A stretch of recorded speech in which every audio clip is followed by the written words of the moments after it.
हिंदू धर्म में जब घर में किसी का निधन हो जाता है तो उस घर में 13 दिनों तक गरुड़ पुराण का पाठ किया जाता है।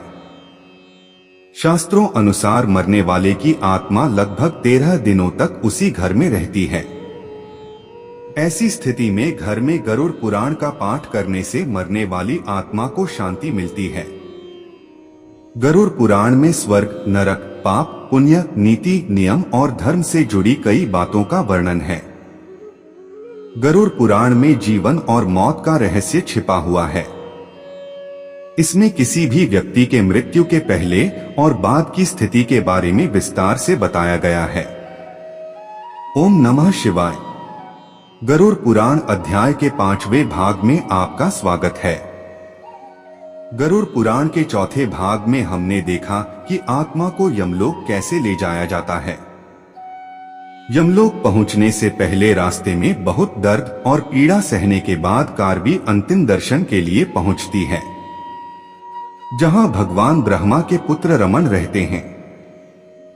आज हम आपको इस वीडियो के माध्यम से उनसे जुड़ी पूरी जानकारी और कार्य बताने जा रहे हैं और यह भी बताएंगे कि यमलोक जाने के बाद व्यक्ति के पापों का हिसाब कैसे होता है। वीडियो को अधिक से अधिक शेयर करें और अधिक वैदिक एवं पौराणिक ज्ञान प्राप्त करने के लिए सब्सक्राइब करें। आइए बिना किसी देरी के अपनी प्रस्तुति शुरू करें।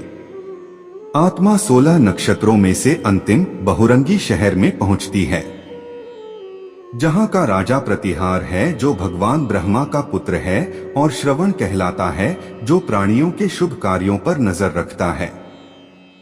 वह श्रवण देव, चित्रगुप्त और यमराज को वह सब कुछ बताते हैं जो मनुष्य कहते और करते हैं। वे अपने पास मौजूद हर चीज को सुन और देख सकते हैं। वह जो स्वर्ग, पृथ्वी और पाताल में घूमता है वह श्रवण का देवता है। इसी तरह उनकी श्रावणी नाम की पत्नियां भी हैं। उनकी शक्ति भी उनके पतियों के बराबर है। वह गुरुत्व लोक सत्ता के रूप में है। जो व्यक्ति व्रत और दान के साथ उनकी पूजा करता है वह सौम्य और सुखद मृत्यु का दाता होता है। तब पक्षी राजस गरुड़ भगवान श्री वह नारायण से पूछते हैं कि ये भगवान, मेरे हृदय को यह प्रश्न सता रहे हैं कि श्रमण देवों का यमलोक में क्या काम है। वे किन शक्तियों के प्रभाव में आकर मानवीय कृत्य करते हैं, वे मनुष्यों की बात कैसे सुनते हैं और उन्हें यह ज्ञान किससे मिलता है। देवेश्वर, इन्हें भोजन कहाँ से मिलता है, कृपया प्रसन्न होकर मेरे मन का संदेह दूर करें। राजा गरुड़ की यह बात सुनकर ही भगवान नारायण बोले, आज समस्त प्राणियों को सुख पहुंचाने वाले मेरे इन वचनों को जैसे ही यह पक्षी सुनता है, मैं तुम्हें श्रावण संबंधी सारी बातें बताता हूँ। प्राचीन काल में जब सारी सृष्टि एकजुट थी और उसमें समाहित थी, मैं दिन में सोता था। उस समय ब्रह्मा जी ने मेरी नाभि पर बैठकर अनेक वर्षों तक तपस्या की। ब्रह्मांड के पुनर्निर्माण के लिए उन्हें ऐसे प्राणियों की आवश्यकता थी जो सार्वजनिक मामलों से भली भांति परिचित हों।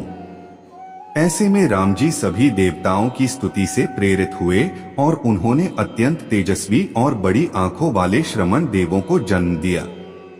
इस दुनिया में कोई नहीं है। शुभ या अशुभ जो भी कहा जाता है, ये श्रमण भगवान ब्रह्मा के कानों तक पहुंचा देते हैं। इन्हें दूर से सुनने और दूर से देखने में विशेष ज्ञान होता है। इन्हें श्रवण इसलिए कहा जाता है क्योंकि ये सब कुछ सुनते हैं। वे आकाश में रहकर जीव को देखते रहते हैं और जब जीव बलिराजा के सामने आता है तो चित्रगुप्त या श्रमण देवताओं से उसके अच्छे बुरे कर्मों का विवरण पूछते हैं।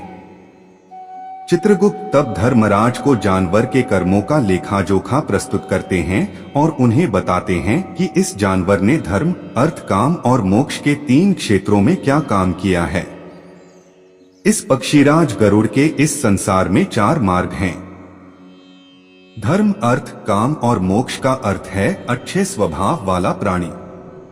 ये धर्म के मार्ग पर चलते हैं। जो लोग अपनी संपत्ति दान करते हैं वे परलोक की ओर उड़ेंगे। काम पीड़ितों की मदद करते हैं और उनकी इच्छा पूरी करने के बाद घोड़े पर सवार होते हैं। जो लोग मोक्ष की इच्छा रखते हैं और भगवत प्रेमी हैं, वे मानव जीवन में अगली दुनिया में जाते हैं। इसके अलावा धर्म का पालन करने वाला पापी कांटों और पत्थरों से भरे रास्ते पर चलने के समान फैल जाता है। इस मनुष्य लोक में जो कोई मेरे सभी श्रमण देवताओं की पूजा करता है, वह पक्षीराज है। मैं इसे उसे दे देता हूँ जो देवताओं के लिए भी दुर्लभ है। एकादश ब्राह्मणों और 12वें विवाहित ब्राह्मण दंपत्ति को प्रकृति द्वारा पवित्र भोजन देकर मुझे प्रसन्न करने के लिए भक्तिपूर्वक पूजा की जानी चाहिए। ऐसा मनुष्य सभी देवताओं की कृपा से सुख प्राप्त करता है। इस पूजा से मैं और चित्रगुप्त स्वयं धर्मराज प्रसन्न होते हैं और उनकी प्रसन्नता से मनवा मेरे विष्णुलोक को प्राप्त करता है। दोस्तों, हम गरुड़ पुराण के आज के एपिसोड को यहीं समाप्त कर रहे हैं। अगले भाग यानी गरुड़ पुराण भाग समूह में यह लोगों को इस तरह दिखता है। हम देखेंगे कि वहां कौन से जीव रहते हैं और शव के वहां पहुंचने पर उसका क्या होता है। हमारा उद्देश्य आपका ज्ञान बढ़ाना और धर्म के प्रति आपकी जिज्ञासा बढ़ाना है। यदि हमसे कोई गलती हुई हो तो क्षमा करें। जाने से पहले कृपया वीडियो को लाइक करें और फिर सब्सक्राइब करना न भूलें। आपके बहुमूल्य समय के लिए धन्यवाद। श्री स्वामी समर्थ। ओम नमः शिवाय।